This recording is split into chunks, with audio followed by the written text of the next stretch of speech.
welcome to both of you. And Meg, let's just start with what do we know at this hour about why these states are finding their expectations and their supplies cut? Well, we're getting sort of conflicting messages, really, out of the administration. They note, bottom line, they still expect 20 million people to be able to get their first shot within December, assuming that the Moderna vaccine gets emergency use authorization today or tomorrow, as everybody expects it will. But the states, many states reporting 30 to 50% cuts in their allocations of Pfizer's vaccine for next week. Some messaging that might just be a mix-up. They were essentially given some old numbers for a training protocol, and now the real numbers are turning out to be less. But then there has been this back and forth between the administration and Pfizer, where there have been some suggestions, including from, Governor Ron DeSantis, who, of course, is not part of the administration, but made the assertion that Florida's allocation was cut because of Pfizer's manufacturing issues. So Pfizer then has come out and said it has no manufacturing issues, and in fact, it has more doses available than have actually been, they've been told what to do with, Kelly. It's fascinating. So, Dr. Jalad, what is your sort of take on all of this as it continues to play out in very public view? Having me on. I think that is the issue, that it's playing out in public view. If you take a step back, what's happened with Operation Warp Speed is really amazing when you think about the science and then the logistics. We're going to have by Christmas 2 vaccines for this disease we have never seen before in people's arms. I think the issue now is communication. And with an operation that is so big, there's going to be disagreements, there's going to be miscommunications. And the issue now is that this is playing out in public. So I often, I was thinking earlier about D-Day. Okay, an enormous operation. Imagine if all of that had been playing out in public on Twitter, on cable news. So I think this kind of issue is going to be common with a huge operation, but we're just seeing it really play out in front of us.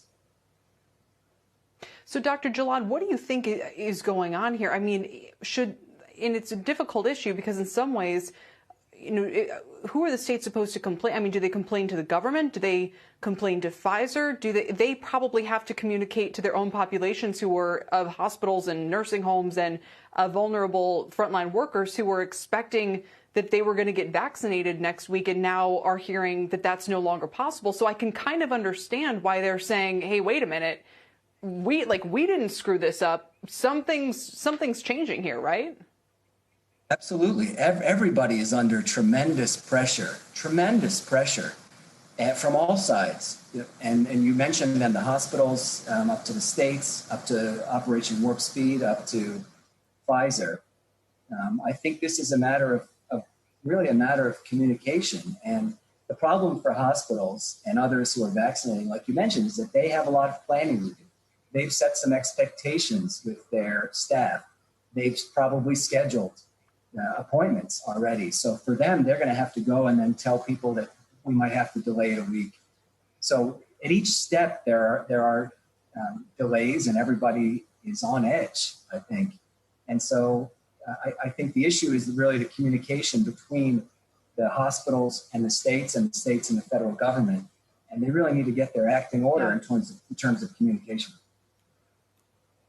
Meg, what are we missing? If Pfizer says it has full supplies and the states are somehow being told that the supplies they expected weren't coming in, were they given overly optimistic numbers in the first place that are now being brought back down to earth? Or is there some other reason why this supply wouldn't be available? Well, there are sort of multiple things going on. One was that we are hearing that the states were originally given some sort of just placeholder numbers, and that these numbers turn out to be different for what they're actually getting allocated. And some explanation of that is just that they want to establish sort of a steady cadence of dose shipments. But the backdrop of this, Kelly, that's sort of important because it explains, I think, the back and forth we're seeing between HHS and Pfizer is that they are in a negotiation right now over getting more doses of Pfizer's vaccine next year for the second quarter. And there is some apparent, almost bad blood, it seems like, where you're hearing Secretary Alex Azar talking about Pfizer being secretive. Pfizer's CEO was on our air Monday morning saying that they would like for the government to use the Defense Production Act to help them acquire more raw materials, some of which are running at critical supply, they said.